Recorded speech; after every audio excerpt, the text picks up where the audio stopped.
तो आदाब, नमस्कार, गुड इवनिंग, सत श्री अकाल। एक बार फिर आप तमाम लोगों का स्वागत है क्राइम तक की कहानी के इस एपिसोड में। उम्मीद है पूरी फैमिली अच्छी होगी, अपना और अपनों का ख्याल रख रही होगी। पिछले कुछ दिनों से मैं लगातार कुछ इन डेप्थ इन्वेस्टिगेशन कर रहा था धर्मस्थला के ऊपर। वहाँ हमारे जो सहयोगी हैं सगाई राज के ज़रिए भी तो कुछ चीज़ें कोशिश कर रही हैं जो सच्चाई है वहाँ तक पहुँचने की, क्योंकि बीच में बहुत सारी चीज़ें भटकाने वाली आई थी। कुछ मीडिया का एक हिस्सा है जो लगातार ये साबित करने पर तुला है कि जो शिकायतकर्ता सफाई कर्मचारी है वो झूठ बोल रहा है, उसका अपना मकसद है, वो टाइम पास कर रहा है। लेकिन सवाल ये है कि अगर वो झूठ बोल रहा है तो ये तो रिकॉर्ड पर है कि पिछले 20-30 सालों में धर्मस्थला से सैकड़ों लोग गायब हुए, तो फिर उनकी सच्चाई क्या है? अभी एक नया कोई गवाह सामने आ गया और उसने ये क्लेम किया है, शायद राजा उसका नाम है, कि वो सफाई कर्मचारी को जानता है और वो झूठ बोल रहा है, वो गुमराह कर रहा है, लेकिन उसका मकसद क्या है मैं नहीं जानता हूँ। तो इस तरीके से कुछ लोगों को आगे लाकर ये एक कोशिश की जा रही है कि धर्मस्थला में जिस टीम का गठन किया गया है SIT, उसकी जांच को रोकने की कोशिश की जाए और इस सफाई कर्मचारी को झूठा करार देकर इस मामले को ख़त्म कर दिया जाए। मैं बार बार आपसे कह रहा हूँ, इस पूरे केस में बड़े ताकतवर लोग शामिल हैं जिनके नाम हैं। कोशिश है, लेकिन दो बड़ी सिंपल सी चीज़ है। पहली ये कि शिकायतकर्ता सफाई कर्मचारी ने SP के सामने जाकर जब अपना बयान दिया तो उसने ये भी कहा कि आपको अगर शक हो तो आप मेरा नार्को, लाई डिटेक्टर टेस्ट जो चाहें आप करा लें। यहाँ तक कि मजिस्ट्रेट के सामने उसने जाकर बयान दिया और उसने कहा कि झूठा बयान क्या होता है और उसकी सज़ा क्या होती है मैं जानता हूँ, होशो हवास में बोल रहा हूँ। तो जब इन दो जगहों पर गए, बयान दिया, एक बड़ा सिंपल सी एक चीज़ है, एक FIR होती है, फर्स्ट इन्फॉर्मेशन रिपोर्ट। अगर आप कोई कंप्लेंट पुलिस के पास लेकर जाते हैं कि मेरे घर में चोरी हो गई या किसी ने मारा है या किसी का कत्ल हो गया, तो ऐसा नहीं है कि पुलिस आपके कहने पर सीधे FIR दर्ज कर देती है। पहले वो एक कंप्लेंट लिखती है, उस कंप्लेंट के बाद वो तफ्तीश करती है कि सामने वाला कंप्लेनेंट सच बोल रहा है या नहीं बोल रहा है। और पुलिस के पास 72 घंटे का टाइम होता है, 72 आवर्स, उसकी बातों की सच्चाई को सामने लाने के लिए और भरोसा करने के लिए कि वो जो कुछ कह रहा है सच कह रहा है। और तब कहीं 72 घंटे के अंदर पुलिस FIR दर्ज करती है। बहुत सारे लोग कहते हैं हमारी पुलिस FIR दर्ज नहीं कर रही है, जबकि कम से कम मिनिमम 72 आवर्स के राइट पुलिस के पास होता है। तो कोई भी आए और सीधे FIR दर्ज नहीं होगी, पहले पुलिस कन्विंस होगी, कुछ बेसिक सबूत उससे रिलेटेड देखेगी, तब FIR दर्ज होता है। ये बात मैं इसलिए कह रहा हूँ कि जब इस शिकायतकर्ता सफाई कर्मचारी ने SP को वहाँ कंप्लेंट दिया, इसके बाद मजिस्ट्रेट के सामने अपना बयान दर्ज कराया, उसके बाद कहीं जाकर FIR दर्ज हुई और उसके बाद कहीं जाकर कर्नाटक सरकार ने एक स्पेशल इन्वेस्टिगेटिव टीम, वो भी इतनी भारी भरकम, जिसको लीड करने वाला एक DGP रैंक का अफसर बनाया।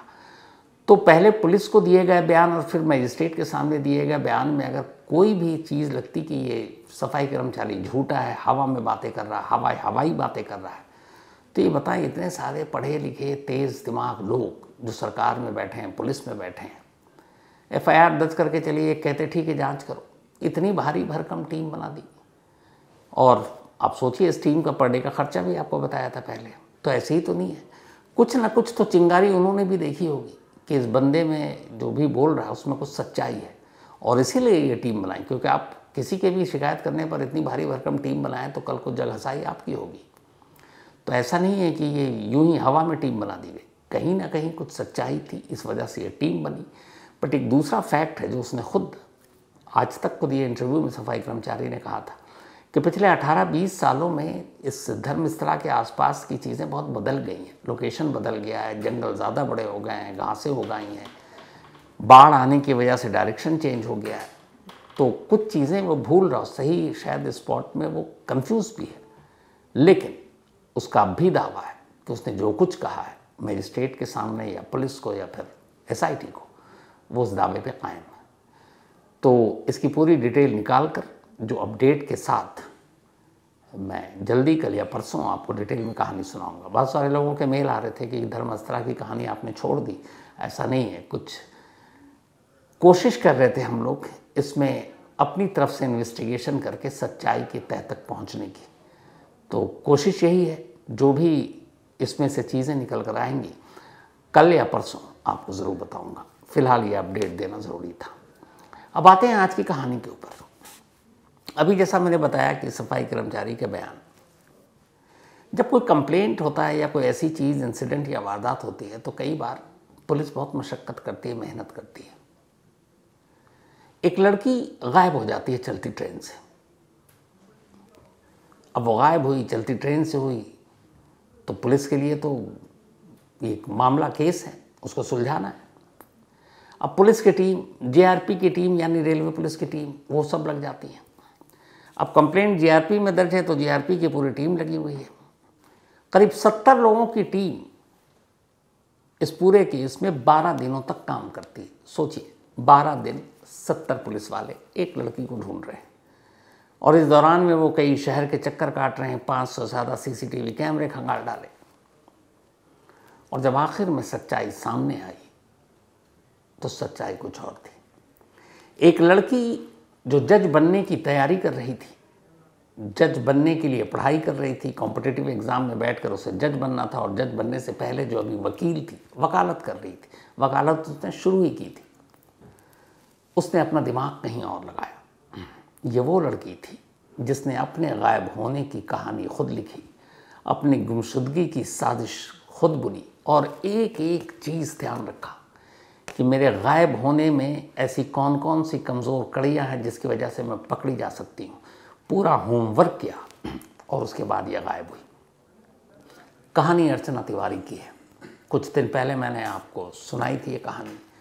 शॉर्ट में अर्चना तिवारी, जिन लोगों ने नहीं सुनी, सिर्फ इतना बताता हूँ, फिर आता हूँ पूरी कहानी पर। अर्चना तिवारी 29 साल की एक लड़की जो कटनी की रहने वाली और इंदौर में रहकर पढ़ाई कर रही थी, जज की, सिविल जज बनने की तैयारी के लिए, कॉम्पिटिटिव एग्ज़ाम में बैठना था। 7 अगस्त को उसका ट्रेन में एक रिजर्वेशन था, इंदौर टू कटनी, अपने घर जाना था, क्योंकि 9 अगस्त को राखी थी। 7 अगस्त को वो ट्रेन में बैठती है, रिजर्वेशन कंफर्म था, और घर वालों से ट्रेन में बैठने के बाद उसकी बात भी होती है, लास्ट मौसी से बात होती है। अगले दिन सुबह करीब 9 बजे इस ट्रेन को कटनी पहुंचनी थी। रात को पूरी बात हो गई, घर वाले सो गए कि सुबह बेटी आ जाएगी, अगले दिन राखी है। सुबह पूरा परिवार स्टेशन पहुंच गया अपनी बेटी को रिसीव करने। लेकिन जब वो स्टेशन पहुंचते हैं, 5 मिनट का स्टॉपेज, 5 मिनट बीत जाते हैं, सारे मुसाफिर उतर जाते हैं, लेकिन उनकी बेटी नहीं उतरती, वो गायब। अब अर्चना ट्रेन से उतरी नहीं, घर वालों को फिक्र, बट इससे पहले कि वो ट्रेन के अंदर अब झांक कर देखें, ट्रेन चल पड़ी, क्योंकि 5 मिनट का वक्त था।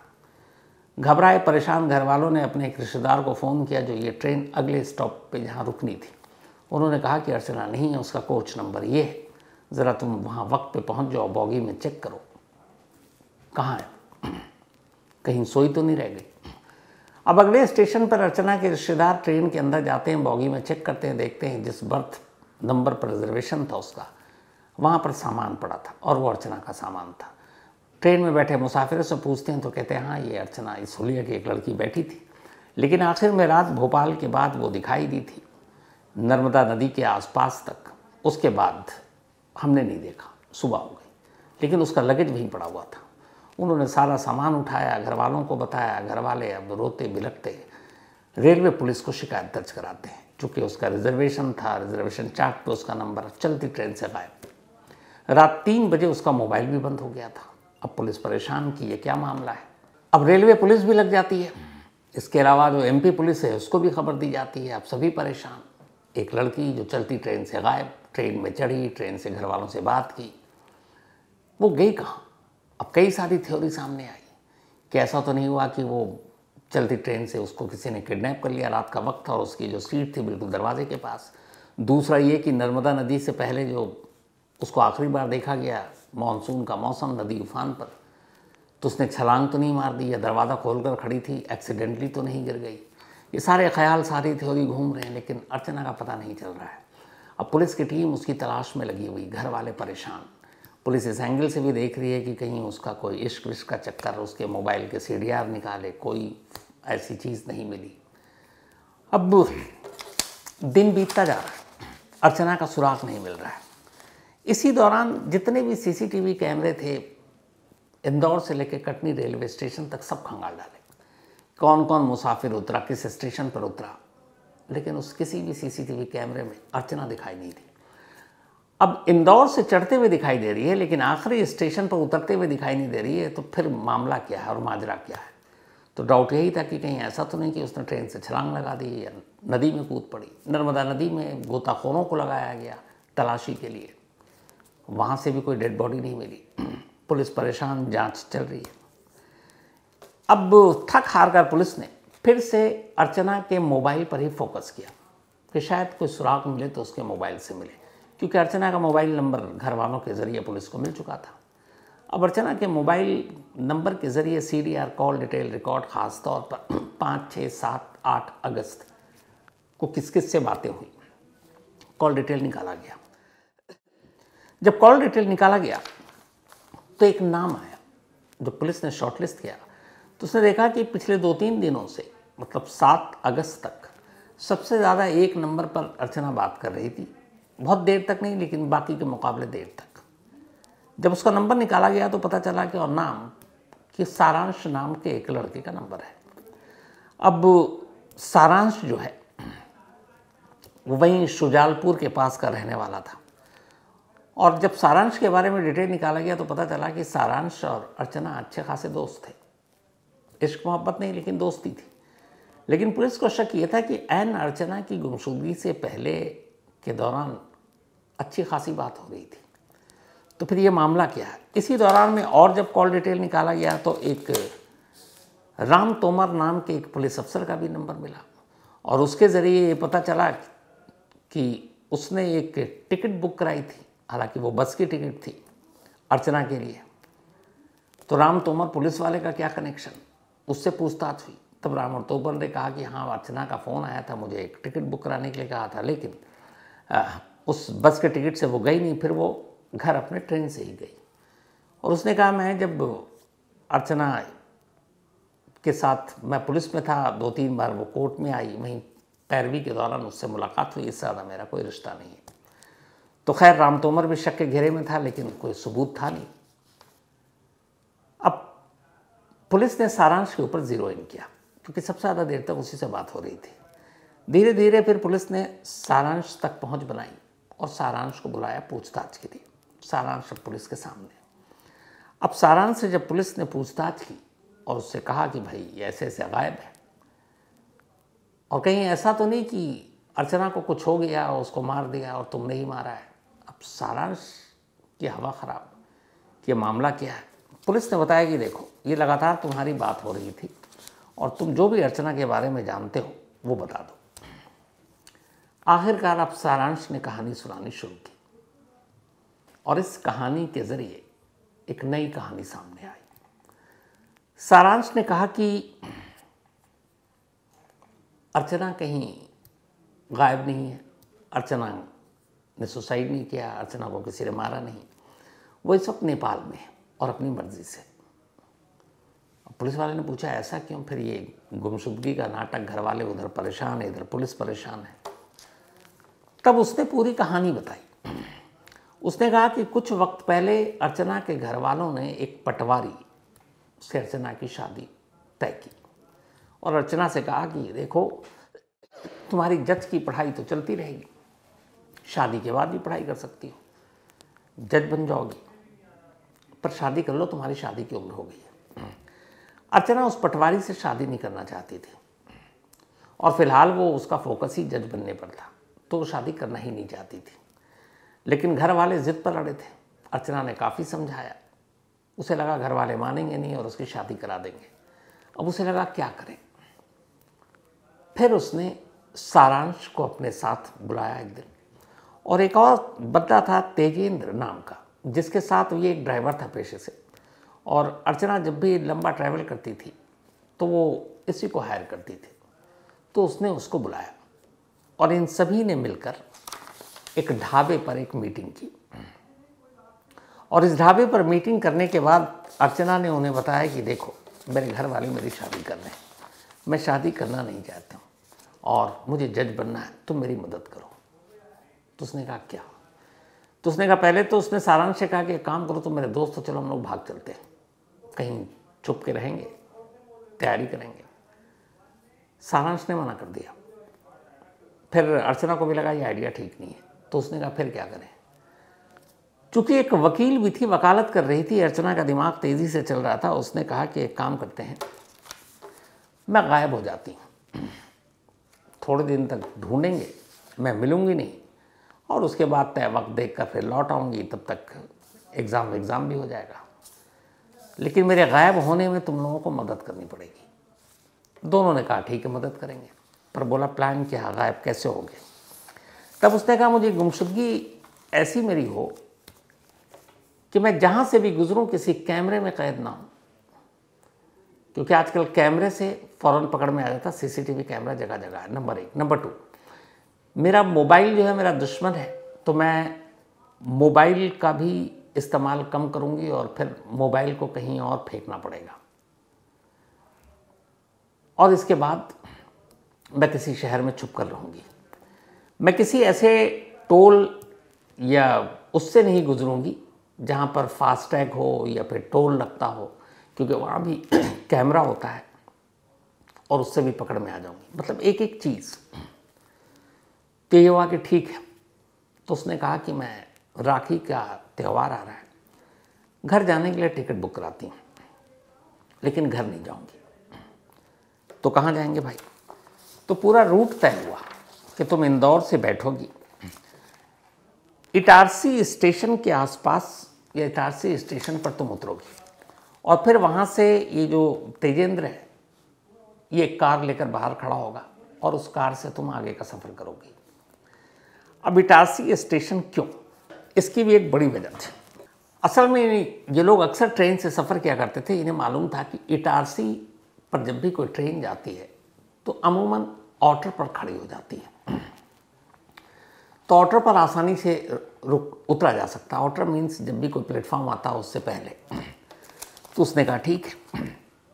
अब साथ में तेजेंद्र इसके साथ इंदौर से बैठता है 7 अगस्त को अर्चना के, लेकिन वो दूर रहता है, उसके करीब नहीं रहता। फिर मौका देखकर अर्चना उसको अपना मोबाइल दे देती है कि ये तुम कहीं रास्ते में फेंक देना ट्रेन से। वो फेंक देता है। फिर उसके बाद इटारसी आने से पहले तेजेंद्र उससे अलग हो जाता है। अब इटारसी पर ऑर्डर पर रुकती है ट्रेन और अर्चना उस ट्रेन से उतरती है और ऑर्डर से ही बाहर से बाहर होते हुए सीधे वहाँ पे इंतज़ार कर रहा था सारांश और फिर तेजेंद्र। ये लोग एक कैब में बैठते हैं और वहाँ से आगे बढ़ जाते हैं। इसके बाद सारांश कुछ देर तक साथ रहता है, फिर लौट आता है।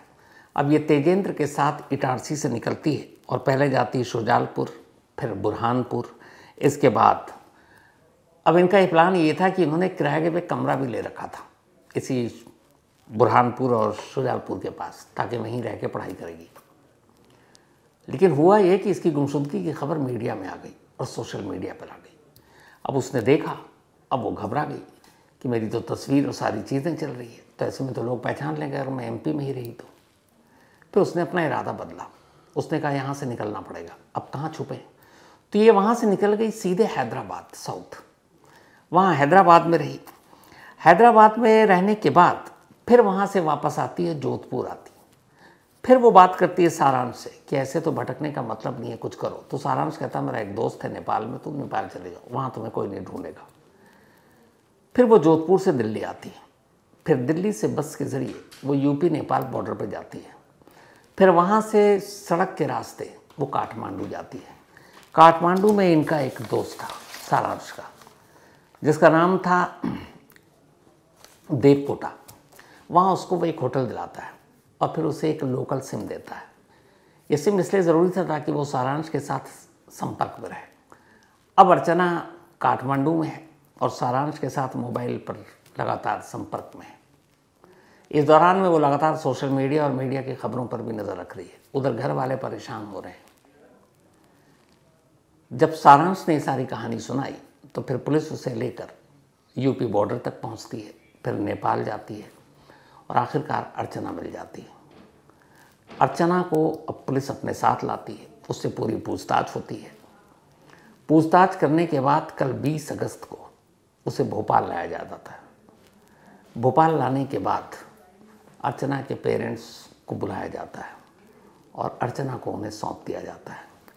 फिलहाल अर्चना के खिलाफ कोई मामला नहीं बनाया गया, लेकिन सारांश के खिलाफ मामला बनाया गया और पुलिस अभी इन्वेस्टिगेशन कर रही है कि क्या धाराएं लगाएं और इन लोगों के खिलाफ क्या कुछ बनता है, क्योंकि यहाँ क्राइम कुछ नहीं हुआ, लेकिन 12 दिन 70 पुलिस वाले, 500 से ज़्यादा CCTV कैमरे, कई शहरों के खाक छानना, सरकारी गाड़ी उसके पेट्रोल को फूंकना, ये सारी चीज़ें क्यों? क्योंकि एक लड़की गुम हो गई और उसे ढूंढना है। लेकिन वो लड़की तो गुम हुई नहीं है, वो तो खुद ही गायब हुई थी, सिर्फ इसलिए ताकि वो उसके घर वाले जो चाहते हैं कि शादी कर ले एक पटवारी से, वो करना नहीं चाहती है और वो जज बनना चाहती है और पढ़ाई पूरी करने से पहले शादी के खिलाफ थी। पुलिस वालों ने घर वालों को भी समझाया और अर्चना को भी समझाया। समझाने के बाद उसके घर वालों के उसे हवाले कर दिया गया है। अब उम्मीद यही है कि शायद घर वाले भी समझ गए, अर्चना भी समझ गई और अर्चना को इस बात का एहसास भी है कि उसने एक तरह से कानून के साथ खिलवाड़ किया है। खुद के गायब होने का नाटक रचना भी एक जुर्म है, लेकिन फ़िलहाल बहुत सारी चीज़ें थी जिसकी वजह से पुलिस ने उसे परिवार के हवाले कर दिया है। तो जितने लोग परेशान थे, मीडिया, सोशल मीडिया में खबरें तैर रही थी, आखिर में क्लाइमेक्स यही निकला। हालांकि मैं आपको बताऊं इस स्टोरी के बारे में, जब मैंने पहली बार आप कहानी सुनाई थी, उसके नेक्स्ट डे MP के एक पुलिस अफसर से मेरी बात हुई और उन्होंने ये कहा था, क्योंकि बहुत सारी बातें आ रही थी कि शायद नर्मदा नदी में कूद गई या कुछ हादसा हो गया। उनकी टोन से साफ लग रहा था, उन्होंने कहा था कि हमें पता चल गया है और अर्चना सही सलामत है, हम जल्द ही पेश कर देंगे।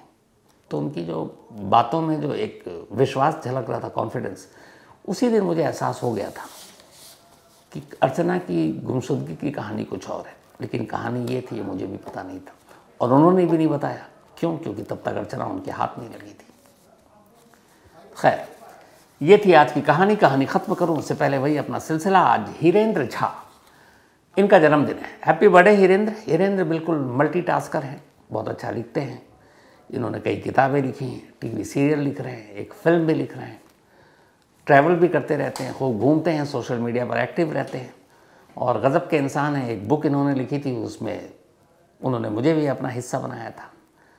तो तुम्हारी इस मेहनत और तुम्हारे जज्बे को हमेशा सलाम हीरेंद्र। हैप्पी बर्थडे, हमेशा अच्छे रहो, खुश रहो, खूब तरक्की करो, यही मेरी दुआ है। इसके अलावा प्रीति जायसवाल, इनका भी बर्थडे है, तो हैप्पी बर्थडे प्रीति। और ये सुधीर कुमार जी की बहन है, जुबैर शेख एंड शाम पांडे। इन दोनों की भी आज इन दोनों का भी जन्मदिन है, जुबैर शेख और शाम पांडे। तो आप दोनों को जन्मदिन की बहुत बहुत मुबारक, बधाई, हैप्पी बर्थडे।